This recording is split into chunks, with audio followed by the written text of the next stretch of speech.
My name is Elliott Ruga. I'm the Policy and Communications Director at the New Jersey Highlands Coalition. Probably most people in this room went to public school in New Jersey, and I knew that there was a Native American group called the Lenape, but that's all I knew. I didn't know anything about their history. It's not taught in the curriculum of public school. What the Europeans did was the same thing as genocide. And by the time from first recorded contact in 1609, by the time of our Revolutionary War, there was no Native presence anymore in New Jersey. The first real account of a European encounter with the Native population in North America, or the coastal region, was when Henry Hudson did his second voyage of the Half Moon to the New World, looking for a passage to Asia. This was chartered by the Dutch East India Company. They knew there was this hunk of earth in between, but they didn't know much about it. Henry Hudson went up from Atlantic coast of New England, made anchor at what we believe was Sandy Hook, and then went up the Hudson River. His third mate, by the name of Robert Jewett, made an account of their journey. And what they saw when they came to the coast was this old growth forest, which was teeming with life. These tidal wetlands once extended over 42 square miles of Atlantic white cedar, blanketed about a third of the land. Spoonbills waded in the shallow waters.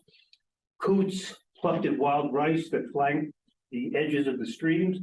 Shad, carp, perch, suckers, sunfish, and pike swarmed through the rivers. Lobsters crawled across the sandy bottoms, feeding on crabs and mussels. The loud gobbling call of wild turkey reverberated through the woods. Mountain lions, bears, deer, wolves, and foxes roved the upland, while bald eagles, falcons, and hawks soared overhead. This was really an ecological wonderland of diversity of plants and animals. Something that Robert Jewett said was pleasant with grass and flowers and goodly trees as ever they had seen. Native Americans used fire to clear land, and many of our first farms were made on land that was cleared by the native population. So Henry Hudson went up coast of what is now New Jersey, Sandy Hook, had several encounters with the native populations, some friendly, they traded a bit, but some not so friendly. And in fact, a gentleman by the name of John Coleman and three others went inland in a canoe to do some soundings, probably around here on the back end of Sandy Hook. And they encountered some natives, and there was an incident. John Coleman was the first European to die. They shot him with an arrow through his throat. And they believe he was buried at Coleman's Point, which we believe is very tip of Sandy Hook. And this is an idealized version of the first encounter in 1609. And there were lots of oyster beds here in what is now New York Harbor, Newark Bay, and the beginning of the Hudson River. There were oyster banks in here, which is now currently Liberty State Park, which is landfill. They were so productive that the Indian trails all led to the oyster banks. And every summer, tribes from throughout the New England, New Jersey, Pennsylvania would go to the oyster banks and dry the oysters for consumption during the winter. Very, very productive. What was very, very popular in Europe at the time were beaver pelt hats and other clothing.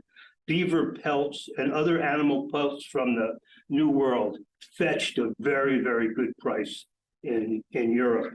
So there was a very active trade. Actually, even before Hudson, there were fur traders, probably for 150 years prior, making, a few people making a living trading fur pelts. In exchange for the pelts, they got wampum, which were ceremonial beads, which eventually they were traded as if they were currency.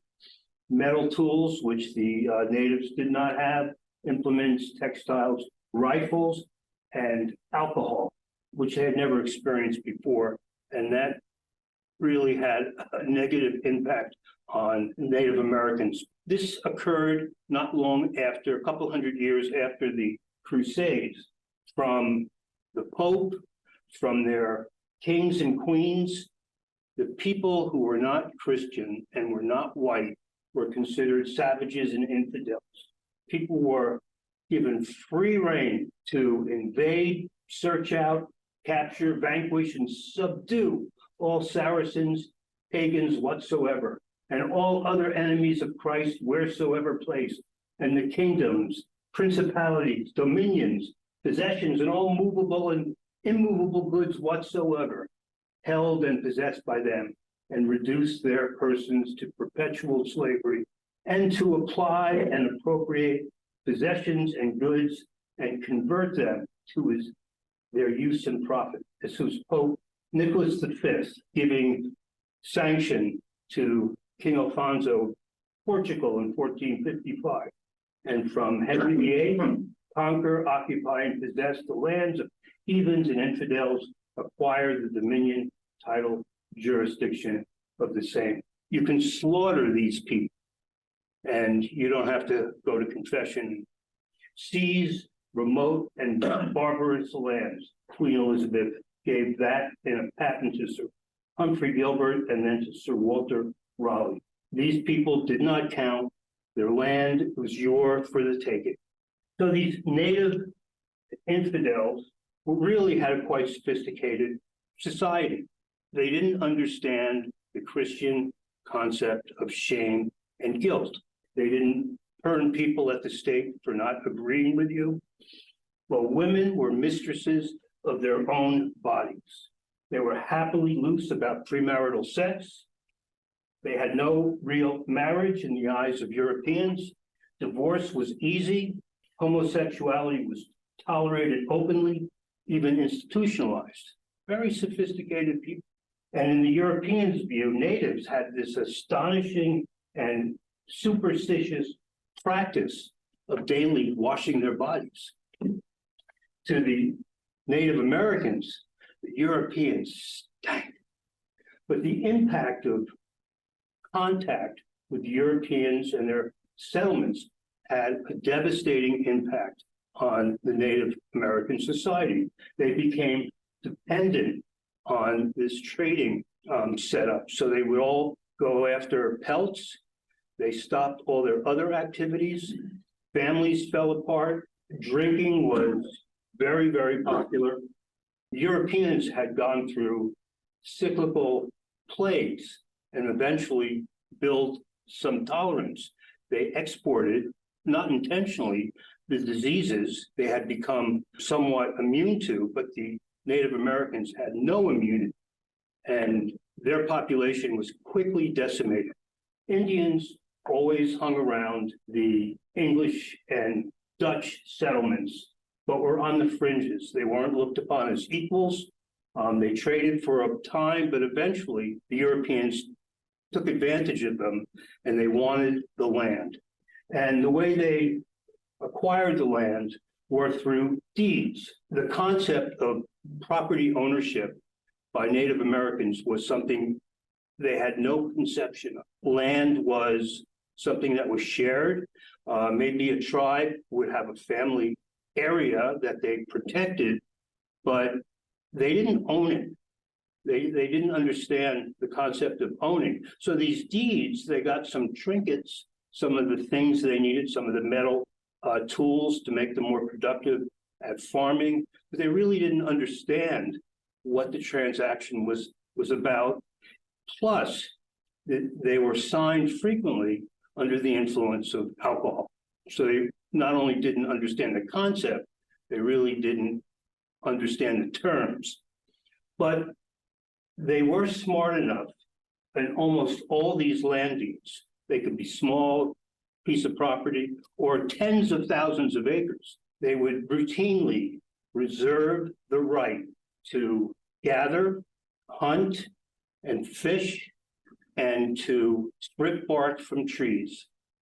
So eventually, the Dutch and the English got very serious about taking the land from the native populations. And there were several massacres by John Underhill. He was a well-known and feared Indian killer. He was English, but he would work for the Dutch or he'd work for the English. And the British and the Dutch would demand tribute from the native populations in the form of wampum or trading items on a regular basis. And here the Europeans come uninvited. The Indians initially were very accommodating to them, helped them survive the winters, and then suddenly they're demanding tribute payments to them. An entire tribe, the Pequots, were wiped out by their refusal to pay tribute. So John Underhill, he had this ingenious regimen for killing these infidels. This one was the Pequot Massacre in 1637, where he came upon a settlement of about 150 Pequots. They surrounded the palisades, the fence, the high fence, and lit it on fire. And as the Pequots attempted to escape, they were shot by the Dutch. They killed between 4 and 500 Pequots within an afternoon. This is the Pavonia Massacre. About 120 Narragansett and Wappingers, some other tribes, escaped the harassment because they didn't want to pay tribute. They came from around Albany. They came down in canoes to what is now Jersey City. The location generally is assumed to be where the Liberty Science Center was. And about 20 Dutch soldiers came one night in February in 1620, and in the middle of the night started killing all the inhabitants of this refugee camp. The Treaty of Easton, in October 758, was the last agreement between the tribes that were in New Jersey, Pennsylvania, and southern New York, where they agreed to give all their land to the Europeans, and they left, except for a few families who hid in the Ramapo Mountains and other places where they weren't exposed to the settlements of the European and the Dutch. And we know we have the minutes of this treaty. It took about 4 days. There were about a dozen tribes represented. Who are the descendants of these Native Americans? The Ramapo Lenape, which were the Muncie-speaking people who lived north of the Raritan River up into southern New York and Connecticut.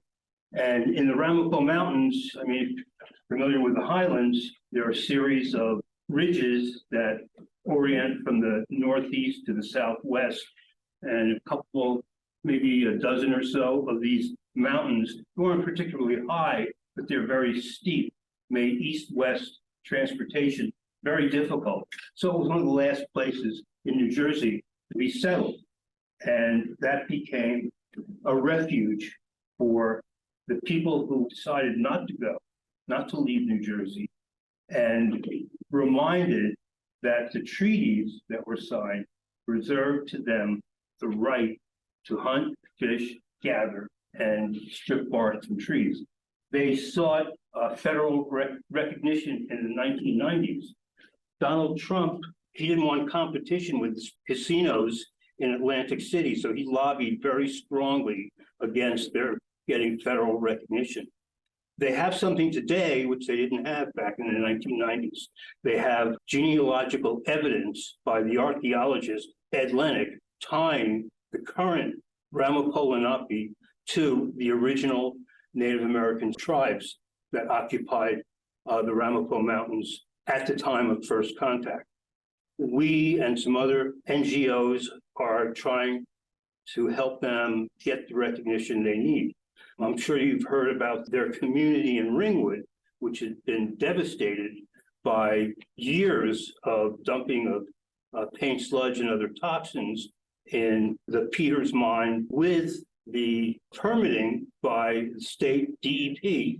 It is the only Superfund site in the country that was ever cleaned up and delisted and then relisted because they didn't do an adequate job. So we've been working to not only to help them get federal recognition, they have state recognition, but we're also helping them relocate from their community in Ringwood because it can never be remediated.